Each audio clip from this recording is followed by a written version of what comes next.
Bueno, pues hola a todos, sean bienvenidos a otra sesión más de nuestro curso sobre el existencialismo aquí en el Pensamiento en Llamas.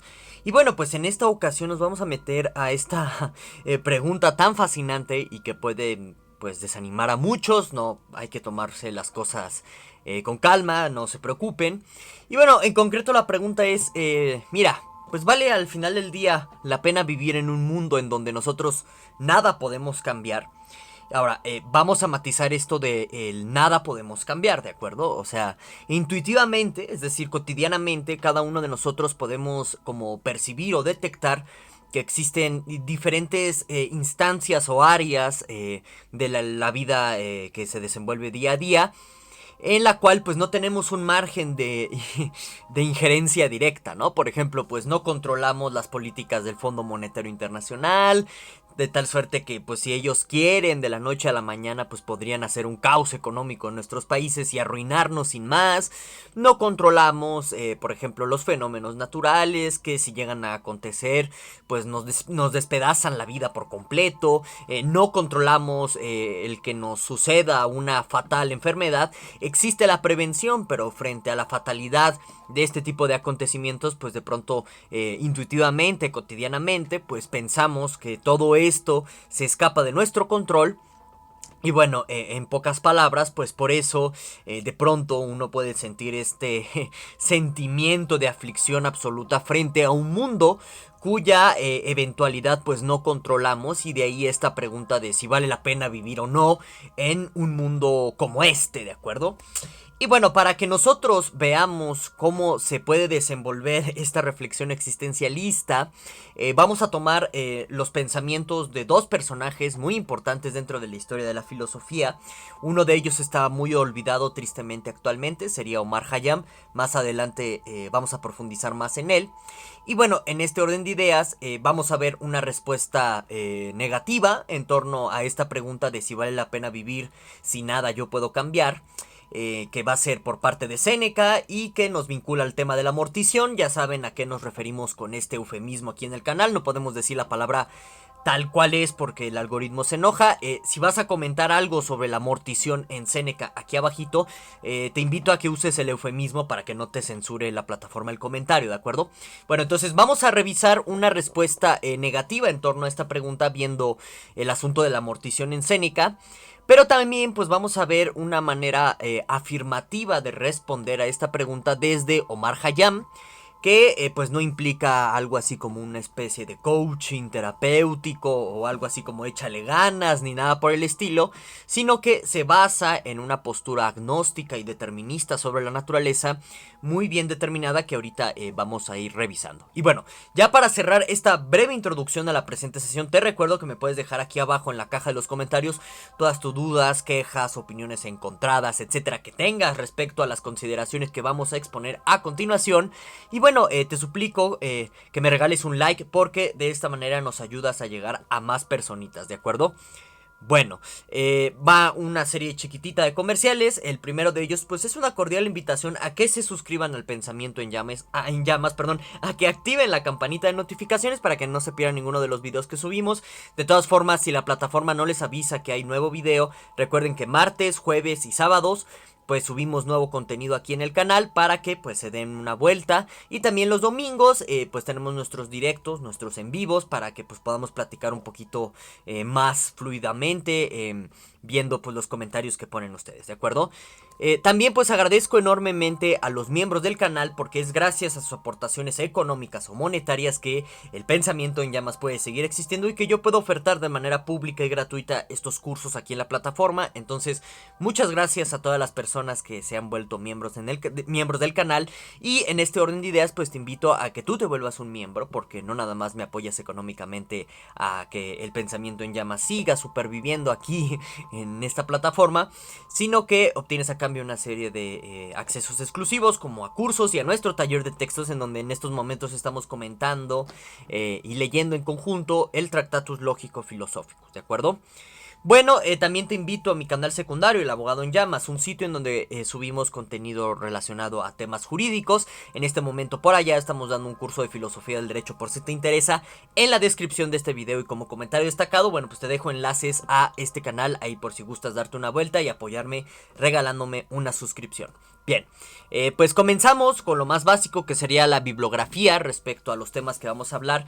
En este orden de ideas, pues yo recomiendo este libro de James Kerr sobre la muerte de Séneca, que pues no nada más va a analizar Kerr como las circunstancias históricas, políticas, incluso hasta algunos podrían pensar que Kerr hace como una especie de psicoanálisis en torno a Séneca, perdón.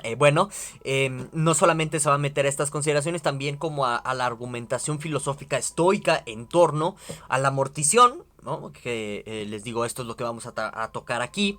Bueno, también les recomiendo sobre Omar Khayyam, este librito en donde pues se va a hablar de su poesía y de sus estudios de astronomía, pero más que nada en torno, se va a enfocar este librito a la idea o a la consideración de pues qué hacer frente a un mundo al cual no podemos cambiarle nada, ¿de acuerdo? Entonces este librito es muy bueno. Y bueno, pues ya, iniciamos de lleno con el primer tipo de respuesta, en este sentido negativa, a la pregunta de si vale la pena vivir en un mundo que no podemos cambiar, revisando el tema de la amortición en Séneca, ¿de acuerdo? Esto era un tema de los hados filosóficos. Entonces, pues muy probablemente lo voy a tener que sacar. Porque aquí vamos a como a profundizar más en este asunto de la amortición. Y también para no ser redundante respecto a los mismos hados filosóficos, ¿de acuerdo? Bueno, entonces, pues hay que considerar aquí varias cosas que más o menos he dicho, ¿no? De una manera más explícita, más detallada en el video sobre si el estoicismo era o no un fraude, ¿de acuerdo? Que fue un video que generó críticas muy interesantes, otras a lo mejor fuera de lugar, otras muy puntuales y muy precisas. Pero, bueno, en fin, en ese video de si el estoicismo era un fraude o no, bueno, pues yo les comentaba más o menos como la contextualidad, digamos, la situación histórica a partir de la cual surge el estoicismo como un discurso que al final del día, pues es aislacionista del individuo y que lo invita a buscar su propia felicidad. En contraste a, pues digamos, una cotidianidad, una comunidad que se viene destruyendo, que se viene deteriorando, sobre todo la idea de la noción de polis durante el helenismo griego por el expansionismo de Alejandro Magno, ¿de acuerdo? Bueno, ahora, aquí para el contexto romano, en el cual pues Séneca está habituado y está aquí pues circunscrito, surge un problema más grande que no nada más al final del día va a concernir al estoicismo latino, sino que va a concernir a toda la filosofía latina en general, que tiene que ver con cuál tendría que ser la postura o la relación del filósofo frente al gobierno, frente al emperador, frente al gobernante. Y vean, este tipo de preguntas se van a dar en un contexto de sumas crisis políticas en Roma, sobre todo en la transición de república a imperio, que ya más que nada para el contexto de Séneca, pues todas las crisis políticas que se van a ir desenvolviendo en torno a los emperadores romanos, pues ponen cada vez más en evidencia la pregunta de cuál es la postura política que tiene que adoptar el filósofo frente a la república. Y también en este sentido a estos emperadores romanos, sobre todo a alguien como Calígula, del cual el propio Séneca le va a tocar ser consejero. Que bueno, pues en pocas palabras, pues ya saben, ¿no? Quizás muchos de ustedes han escuchado como todo este tipo de actos atroces que de pronto hacía Calígula y en fin. Bueno, pues cómo tiene que pronunciarse el filósofo respecto a esto. Entonces, lo que vamos a poder observar en el estoicismo latino, a diferencia del estoicismo que se viene desenvolviendo hacia el siglo III antes de Cristo en el contexto de la antigua Grecia, ya experimentando este proceso de alejandrización. Bueno, es que ya para el estoicismo latino, ya la urgencia de que el filósofo tome una postura se vuelve más evidente. Una postura de nuevo frente al uso o a la manifestación del poder político por parte del emperador o por parte del cónsul, etc. Ahora, también es importante considerar en este contexto filosófico en torno a Séneca que está todavía muy presente en los estoicos latinos, las críticas de Cicerón en contra del estoicismo, que bueno, están concentradas en un texto conocido como Las Paradojas del Estoicismo, escrito por Cicerón. En este estado filosófico en donde nos cuestionábamos, ¿no? Si el estoicismo era o no un fraude. Bueno, pues ahí yo les dejé esta referencia bibliográfica. Y bueno, ya yéndonos aquí en concreto, recuerden así en líneas muy generales qué está proponiendo el estoicismo, ¿no? Que de nuevo, en este estado filosófico que estoy aludiendo, pues yo ya di como más o menos una reconstrucción general, lo más puntual y más precisa posible que se puede hacer sobre el estoicismo. Y que también ustedes tienen que tener en cuenta que hay muchas variantes del estoicismo, etcétera. Pero en líneas generales, pues el estoico cree en lo que se suele llamar en los debates de metafísica como en una causalidad estricta. Es decir, que los hechos, el acontecer del mundo está siguiendo una causalidad que no se puede mover, que no se puede modificar. Y que pues la única como escapatoria que tiene el ser humano frente a esta causalidad estricta, que en muchas ocasiones nos afecta y pues nos hace vivir tragedias, desgracias, todo este tipo de cosas que perturban nuestro ánimo, ¿no? Nuestro estado emocional, si lo quieren ver o entender de esa manera. Bueno, frente a todo eso, en pocas palabras, lo que el estoicismo promete y a la vez postula es que pues el único margen como de escapatoria y de verdadera libertad que podría tener de pronto el ser humano es cambiar el modo en que los acontecimientos externos nos afectan a nosotros, vía un control racional a veces muy estricto. Va a depender del estoico en concreto en el que estemos pensando, otros van a ser más laxos, etcétera. Vía un control racional de las emociones se puede cambiar el modo en que te afectan los hechos o el mundo exterior, y de esa manera pues tú alcanzas la serenidad de espíritu, la famosa ataraxia griega, y esto te puede llevar pues digamos a una eudaimonía, un estilo de vida que puede ser considerada como buena, ¿de acuerdo? Acuérdense que hay problemas con la traducción del término de eudaimonía, otros le llaman estado de felicidad, en fin, ese es otro debate, pero bueno. Entendiendo de esta manera y a grandes rasgos el estoicismo, pues se va a evidenciar inmediatamente que el estoicismo pone muchísima fe a la idea de la racionalidad para el manejo y el control de las mismas emociones. Incluso para algunos estoicos la razón va a ser como una especie de deidad. En fin, ese es un debate y un tema de análisis muy interesante. Lo voy a dejar al lado para ya irnos centrando más al estoicismo de Séneca. Y bueno, digamos que bajo estas líneas generales del estoicismo, pues hay que comenzar como a ubicar en pocas palabras más o menos cómo se va a ir decantando el estoicismo para Séneca. Porque digamos que a nivel biográfico, y esto puede ser algo muy interesante en torno a Séneca, él es un político, un personaje inmiscuido en la política romana, pues que en realidad le va a tocar sufrir muchísimo. A cada rato va a ser víctima de conspiraciones, se va a tener que autoexiliar, se va a tener que esconder, va a tener que formar alianzas a veces muy convenientes para traicionar a otros políticos y él mismo garantizar su propia supervivencia, etcétera. Y lo interesante también en Séneca es que pues en un determinado momento de su vida él va a ser mentor de Nerón, y de tal suerte que bueno, ahí pueden ustedes evaluar ya sea su capacidad docente enseñando cosas del estoicismo, el control de las pasiones vía la razón, qué tan efectivo es viendo en qué se convirtió después Nerón, o pueden ustedes también pensar hasta qué punto, bueno, pues la idea de pensar a Séneca como profesor, pues puede ser que nos transmita un fracaso, ¿no? Como docente inmenso. Bueno, en fin, ese es otro debate enorme, pero a lo que quiero llegar en última instancia es que Séneca pues es un personaje que vive la gran convulsión de una Roma que pues ya es imperio, pero que todavía pues están en el fondo, ¿no? de sus cimientos políticos los resabios antiguos de la república, de la democracia, de la libertad y de la lucha contra los tiranos emperadores. Y entonces en este orden de ideas pues Séneca va a tener que pronunciarse en muchas ocasiones a favor de una militancia política sobre otra. Hay muchas personas que en este orden de ideas se pueden cuestionar hasta qué punto Séneca es un estoico tradicional en el sentido estricto, porque parece, como ya les he dicho muchas veces, que para los políticos romanos el discurso del estoicismo, esto de ser pues como el maestro del control de las pasiones, etcétera, transmitía una imagen para el pueblo romano que les gustaba, y entonces parece que el estoicismo era un discurso propagandístico.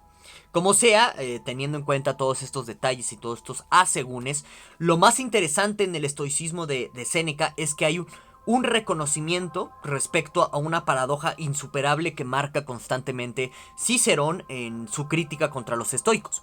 ¿Cuál es esta paradoja insuperable del estoicismo según Cicerón?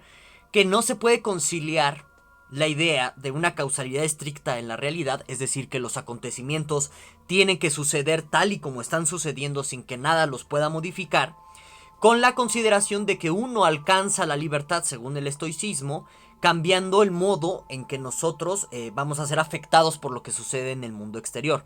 Dice Séneca, eso es una contradicción o es algo incompatible o que nos lleva a muchas paradojas, porque en última instancia pues también va a estar determinada por un tipo de causalidad estricta, el modo en que yo pueda determinar cómo me van a afectar los acontecimientos de afuera, por lo que en última instancia, dice Cicerón, bueno, pues uno no es libre al final del día para determinar cómo te va a afectar lo de afuera. Porque incluso ese modo en que tú vas a determinar cómo te va a afectar lo que está sucediendo en el mundo exterior es algo que está determinado.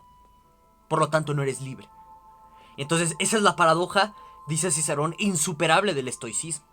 Y por supuesto, va a haber muchas propuestas de comentadores estoicos en la época que van a tratar de, pues digamos, como superar esta contradicción. Hay otros que van a empezar, hay estoicos que van a caer como en dualismos muy interesantes entre mente y cuerpo o alma y cuerpo, en donde van a decir, no, pues es que la verdadera libertad está en el alma, ¿no? Cuando se sale de la materialidad que está atada a esta causalidad estricta y son bases ideológicas para el judio-cristianismo primitivo que va a venir después. En fin, es un tema interesantísimo, como pueden ustedes darse cuenta. Pero volviendo aquí, Séneca va a reconocer que sí, en efecto, hay cosas que el ser humano no puede cambiar. Ni siquiera en el ámbito de cambiar tu perspectiva sobre cómo te están afectando los acontecimientos de afuera.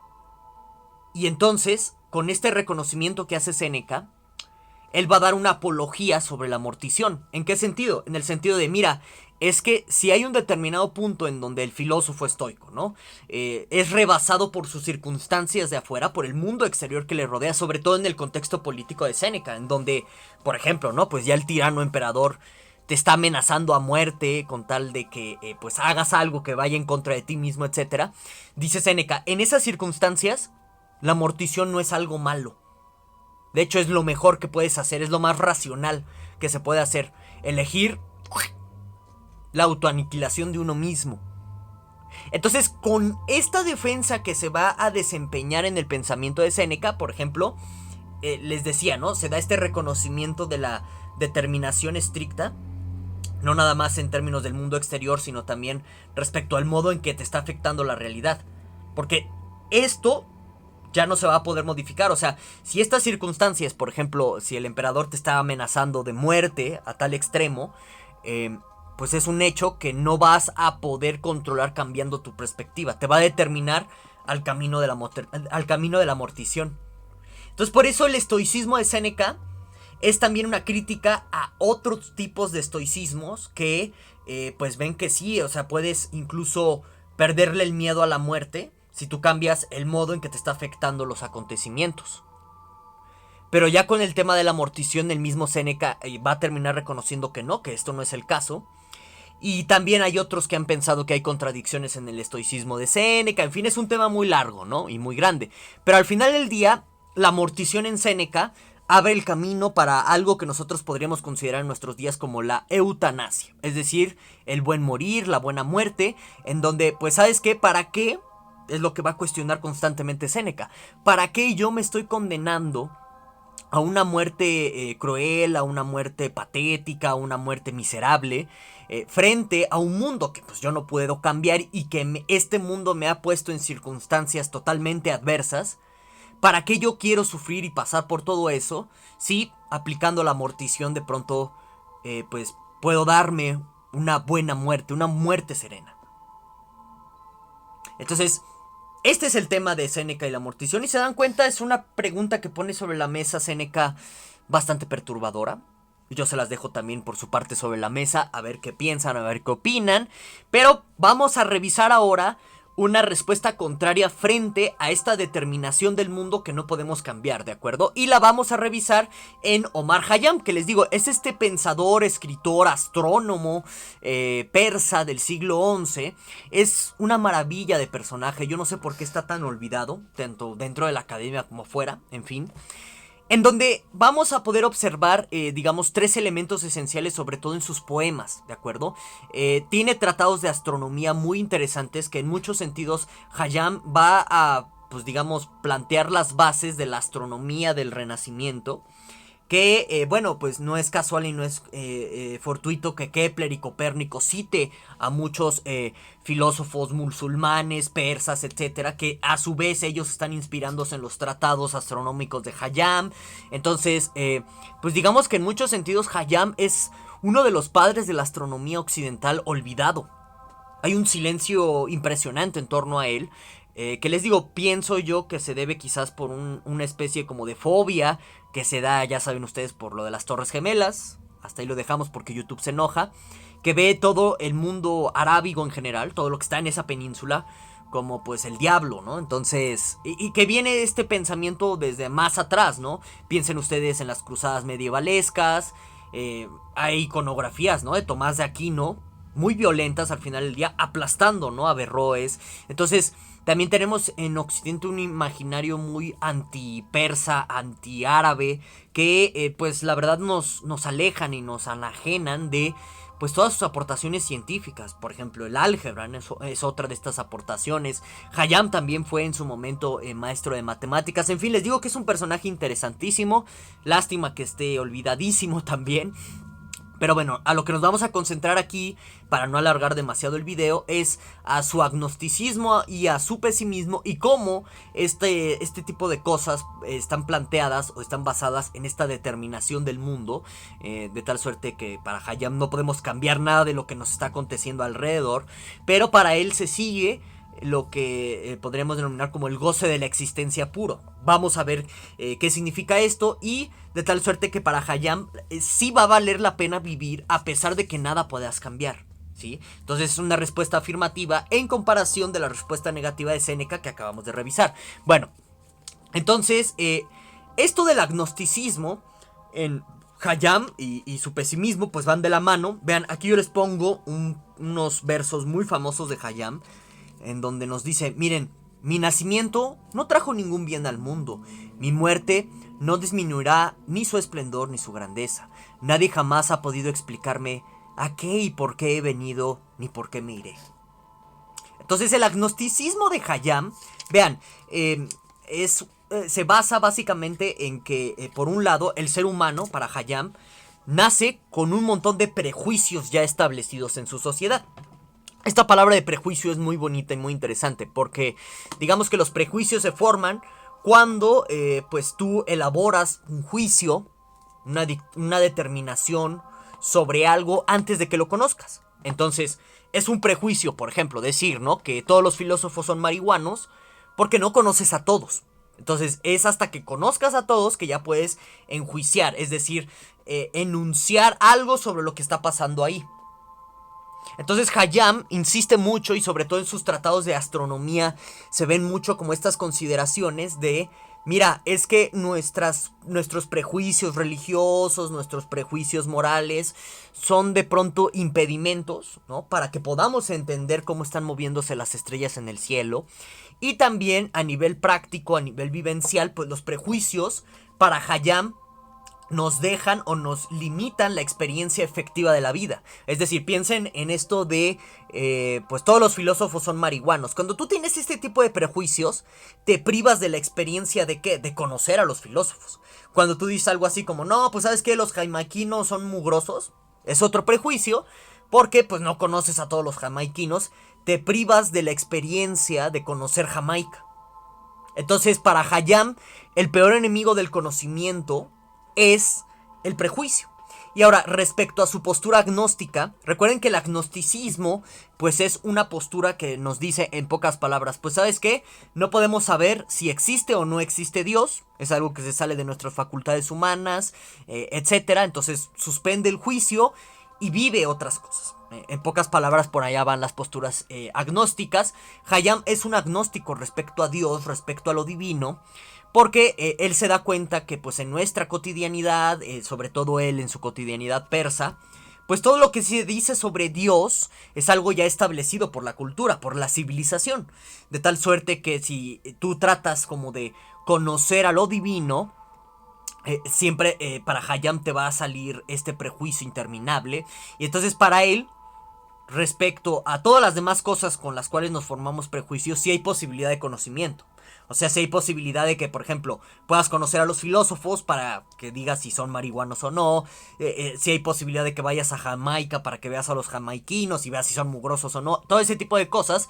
Pero dice Hayam que respecto a lo divino no, porque se sale de nuestras capacidades.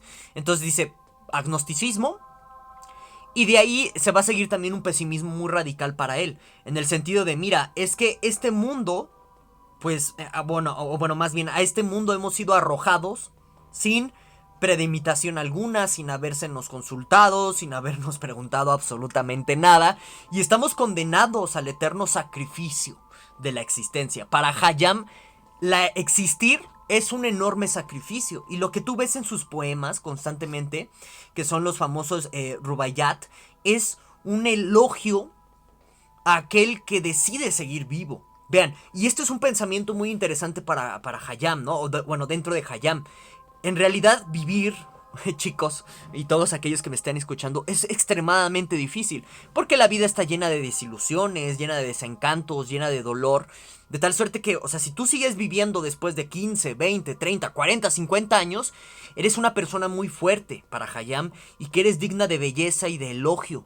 Porque llevas 50 años resistiendo.